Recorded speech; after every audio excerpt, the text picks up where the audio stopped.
శుభ్లి గారు, రాష్ట్రంలో ప్రస్తుత పరిస్థితులు చూస్తే ఏ ఎన్నికలకు ముందు మన అన్న ప్రభుత్వం వస్తుంది, మన అన్న వస్తున్నాడు అని చెప్పి ఊదరగొట్టారు.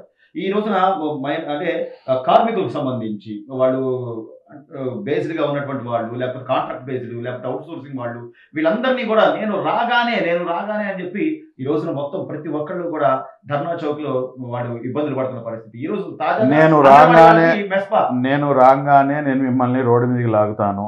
నేను రాంగానే మీ నోట్లో మట్టి కొడతాను. నేను రాంగానే మిమ్మల్ని ఇంట్లో నుంచి రోడ్డు మీదకి లాగేస్తాను. నేను రాంగానే ఇసుకని నేను బ్యాన్ చేస్తాను. నేను రాంగానే మిమ్మల్ని ఏదైతే ఈ లిక్కర్ ఉందో ఆ లిక్కర్‌ని ఒక పెద్ద వ్యాపారంగా చేసుకుంటాను. నేను రాంగానే చెత్తపై ట్యాక్స్ ఏస్తాను. నేను రాంగానే మీ యొక్క భూములు ఏదైతే ఉన్నాయో దాని కాగితాలు కూడాను నేను హరించి వేస్తాను. నేను రాంగానే మిమ్మల్ని, మీ పిల్లల్ని అందరినీ కూడాను ఏదైతే సంక్షేమ పథకాలు ఉన్నాయో వాటన్నింటినీ కూడాను ఆపివేస్తాను. నేను రాంగానే 300 యూనిట్లు కరెంట్ అని చెప్పేసి ఒక నిబంధన పెట్టి మీ అందరినీ కూడాను రోడ్డు మీదకి లాగేస్తాను అని చెప్పేసి నా నా నా నా అని చెప్పేసి చెప్పే దాని వెనకాల ఉన్నటువంటి అర్థం ఏంటంటే, నేను రాంగానే మీ అందరినీ కూడాను బజారు పాలు చేసేస్తాను. మీరు రాగానే మీ అందరినీ కూడాను రోడ్డు పాలు చేసేస్తాను అన్న చందంగానే ఈరోజు ప్రభుత్వం ఉంది.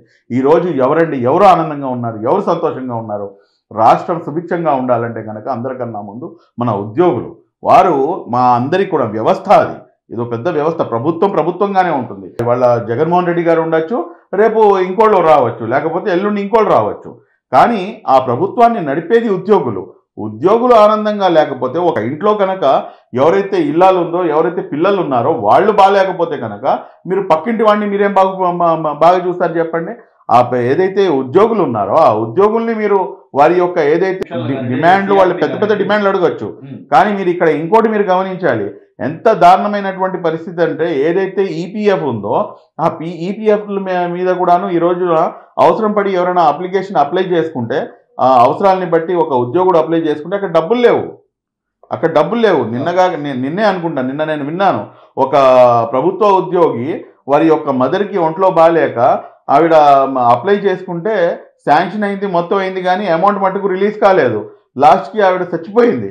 ఈ రోజున ఆ మహానుభావుడు ఇప్పుడు అతను కోర్టుకు వెళ్ళడానికి సిద్ధంగా అవుతున్నాడని చెప్పేసి కూడాను నాకు తెలిసి వచ్చింది. కాబట్టి ఉద్యోగుల యొక్క సొమ్ముల్ని కూడాను మీరు వాడేసుకొని ఉద్యోగుల్ని రోడ్డు మీదకి లాగేసి ఉద్యోగుల మీద ఈరోజు ఎస్మా కూడా ప్రయోగిస్తారంటే, దీన్ని అంటారు వాస్తవంగా ఏదైతే హిట్లర్ అన్న ఎగ్జాంపుల్ ఉందో ఆ హిట్లర్ అన్న ఎగ్జాంపుల్ ఇక్కడ ఇవ్వాల్సినటువంటి పరిస్థితి. కాబట్టి ఈరోజు రాష్ట్రంలో ప్రతి ఒక్క వర్గం ప్రజలు కూడాను చాలా చాలా చాలా దౌర్భాగ్యంగా, దుర్భిష్టంగా జీవనాన్ని కొనసాగిస్తున్నారు.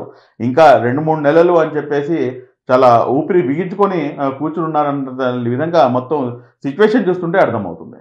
సో ఓవరాల్‌గా అంటే ఇప్పుడున్న పరిస్థితుల్లో ఇంకో 3-4 నెలల్లో ఎన్నికలు రాబోతున్నాయి అని చెప్పి వాళ్ళ నాయకులే ఎక్కడికక్కడ మార్పులు, చేర్పులు చేసేస్తున్నారు. అంటే చంద్రబాబు నాయుడు గారు చెప్పినట్టుగా అక్కడ చెల్లని నాణెం ఇంకో చోట చెల్లే పరిస్థితి ఉందా? ఈ రోజున మన ఐటీ శాఖ మంత్రి గారికి కన్నీళ్లు పెట్టే పరిస్థితి, మరోవైపు నుంచి రోజా గారికి టికెట్ వస్తుందో లేదో తెలియదు.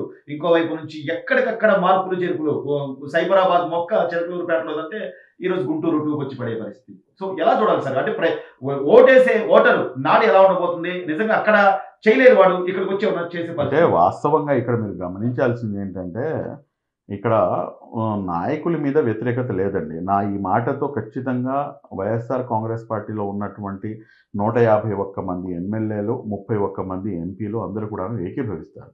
నాయకుల మీద వ్యతిరేకత సెకండరీ పాయింట్ అది. దానికన్నా ముందు అధినాయకత్వం మీద వ్యతిరేకత ఉంది. అధినాయకత్వాన్ని మార్చాల్సినటువంటి అవసరం ఉంది అన్న సంగతి ఇప్పుడు జగన్మోహన్ రెడ్డి గారిని మార్చాలంటే కనుక జగన్మోహన్ రెడ్డి గారు తాను మార్చుకోలేడు కదా.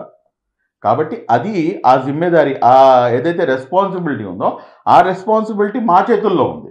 కాబట్టి డెఫినెట్లీ ఆ పని చేస్తే సరిపోతుంది.